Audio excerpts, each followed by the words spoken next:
আপনি কি জানেন, কুরুক্ষেত্রের যুদ্ধের জন্য দুর্যোধনের চেয়েও বেশি দায়ী ছিল ভীষ্মের নীরবতা? ইতিহাস যাকে মহান বলেছে তিনি ছিলেন ভীষ্ম। কিন্তু তিনি জানতেন, সব জানতেন, তবু নীরব ছিলেন। ভীষ্মের নীরবতা পাণ্ডবদের চেয়ে বেশি ক্ষতি করেছিল, স্বয়ং কৌরবদের এবং কুরু বংশকে। বিদুর জানতেন, তাই তিনি সত্যের পক্ষে কথা বলেছিলেন। কিন্তু কেউ শোনেনি, তবু তিনি থামেননি। কারণ সত্য বলা শোনা যাওয়ার অনুমতির অপেক্ষায় থাকে না। হেরে গিয়েও জয়ী হওয়া যায়, বিদুর তার প্রমাণ। ক্ষমতা থাকলে নীরবতা আর সংযম নয়, তা দায়িত্ব এড়িয়ে যাওয়া। যে প্রতিজ্ঞা অন্যায়কে রক্ষা করে, সে প্রতিজ্ঞা ধর্ম নয়, সে নীরব অপরাধ।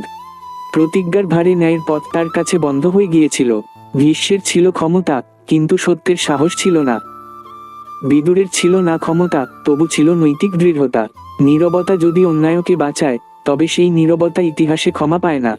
অন্যায়ের সময় চুপ থাকা মানেই অন্যায়ের পক্ষ নেওয়া। হরে কৃষ্ণ।